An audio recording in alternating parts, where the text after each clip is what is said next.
And bonjour. For me, returning to Dar es Salaam is always a special for me.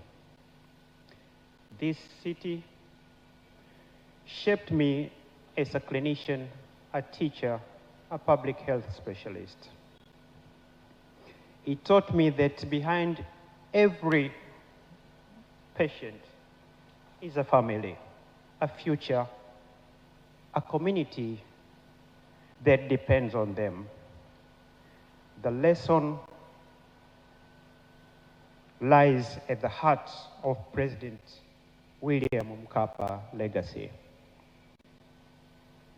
President Mkapa understood that leadership is service. As he once reminded us, in this country of Mwalimu Nyerere, you are elected to serve, not be served. Katika nchi hii ya Mwalimu Nyerere, umechaguliwa kutumikia wananchi, sio kutumikiwa. For the past 20 years, the foundation that bears his name has transformed the words into action. We have seen here strengthening communities, deploying health workers to underserved areas, supporting community health workers, and opening doors to young Tanzanians pursuing careers in health. But its greatest success is not measured in numbers, but in people. It is the young nurse who returns to Kondoa to save the community where she was raised. It's a young doctor who chooses to stay in Kongwa, in a remote district, because the community needs him more there.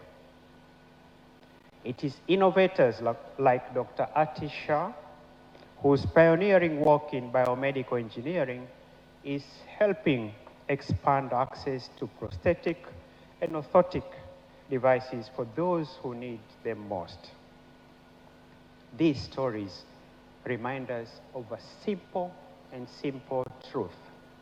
When we invest in people, people transforms nation, and Tanzania has transformed through people.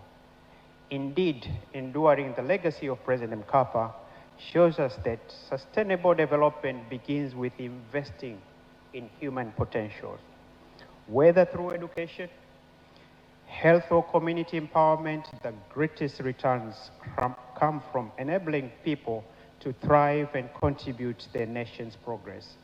So it is therefore fitting that this year's theme, From Legacy to Future, Leadership, Health Systems, and Youth-Led Human Capital for Africa.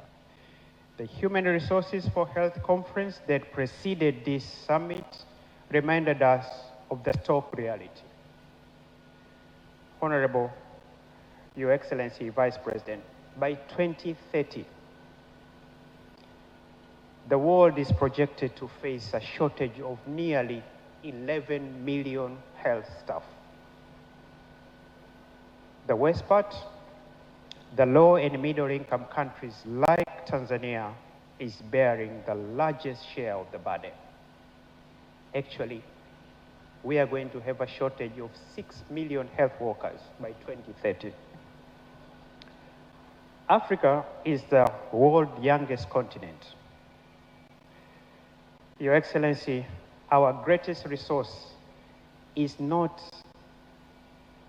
the wealth beneath our soil. It's not Meralani. It's not Mwadui gold mines. It's our people, especially the young ones. The Governor of Dar es Salaam, Honorable Albert John Chalamila, reminded us, if their young are educated, skilled, and empowered, they become a greatest dividend. But if we fail to invest in them, we risk loss of opportunity, unemployment, youth, teenager pregnancies, dropout at schools, illicit drug users. They become liability, not a dividend. So the choice before us is very clear. We can invest in young people and unlock innovation, growth and prosperity, or we can neglect that investment and bear the consequences. And I think Governor Chalamila knows it. Few investments offer greater returns than investing in health and in health workforce. Every nurse, every doctor, every midwife, and community health worker strengthens not only the health system, but it's a national resilience, productivity in an economic future. Yet we face a growing challenge. Africa is training more health workers than ever. I'll give you the WHO figures. Between 2022 and 2024, Africa trained 500,000 health workers, 500,000. Our report shows 42% of the nurses in Africa are considering immigrating in search of better opportunities abroad. Let me simplify it, Honorable, Your Excellency, Vice President. You have seen the medical young doctors here. 1 in 6 of them, they are thinking of migrating next year. 1 in 4 have already migrated. A live example, National Health Services in UK today. I was there 2 months ago. It has got 81,000 workers from developing countries. So at a time when our country faces serious shortage of health personnel, we cannot afford to lose the very talent we have worked so hard to train. This is not merely a workforce issue, it's a development issue. It's an equity issue, and it's a leadership issue. Our responsibility is not only to train health workers, but also to create the jobs, opportunities, working conditions, career pathways that encourage them to stay safe and thrive in Africa. That is why WHO is supporting countries through the African Health Workforce Agenda 2026-2035 to expand, to employ, and to retain the health workers Africa needs to achieve universal health coverage and stronger health security. The importance of resilient health system is evident in the health emergencies we continue to face across our continent. It will not be fair for me to leave this speech without giving you an update of Ebola. As of yesterday, 15th of July, the ongoing Ebola in Democratic Republic of Congo has already resulted in positive cases 2,073 and 796 are already dead. These are not merely statistics. They are mothers, fathers, children, and health workers. The response has been further complicated by insecurity and ongoing clashes involving armed groups in affected areas. As a result, health teams have been able successfully to trace only 76% of contacts, making it more difficult to interrupt transmission and contain the outbreak. This reminds us of one important lesson. Peace is the best medicine. Amani ndo dawa pekee. Without peace, health workers cannot safely reach communities. Without peace, surveillance systems cannot function effectively. Without peace, vaccines, medicine, and essential health services cannot reach those who need them most. And I've seen it firsthand. 4 weeks ago, I was in East Congo. There are areas which are hard to reach because people are fighting. WHO continues to advocate for peace, humanitarian access, because protecting health ultimately requires protecting people. It reminds us that health security depends on strong surveillance system, rapid response capacities, and above all, a well-trained, adequate supported health workers. When we invest on health workers, we are investing in Africa's ability to detect, prevent, and respond outbreaks before they become larger crises.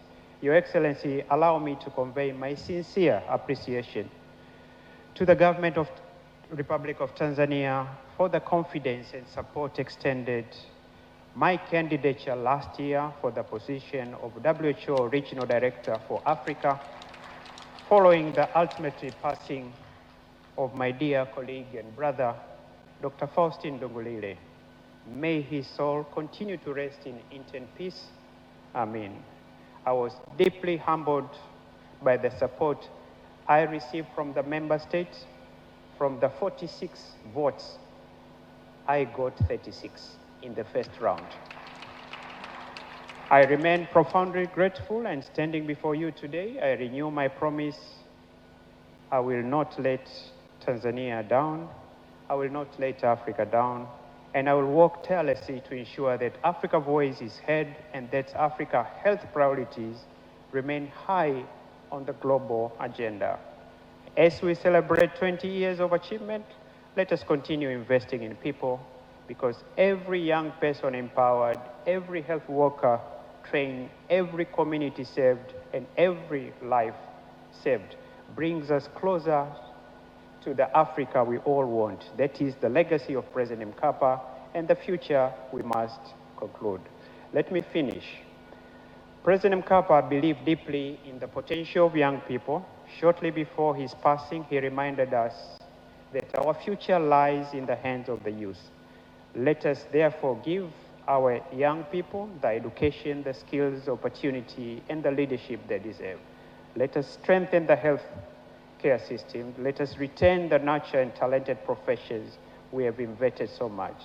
And let us honor President Mkapa's legacy, not only by remembering his words, but by advancing the values he lived every day: service, humility, and commitment to the people. Mungu ibariki Tanzania, Mungu ibariki Africa. Asanteni sana. Thank you very much. Merci beaucoup. Thank you. Nikushukuru sana Professor Mohamed Janabi, Regional Director WHO Africa, kwa salamu zako hizo. Nikuombe Mheshimiwa mgeni rasmi, sasa tupate salamu kutoka kwa familia ya hayati Benjamin Mkapa zitakazotolewa na Bwana William Erio. Wakati huo ni kuombe mwenyekiti wa board Balozi Liberata Mulamula ukijiandaa nawe kwa salamu zako zitakazofuatiwa na zako naibu waziri wetu wa afya. Kwa sasa naomba tupige makofi mengi kwa mwakili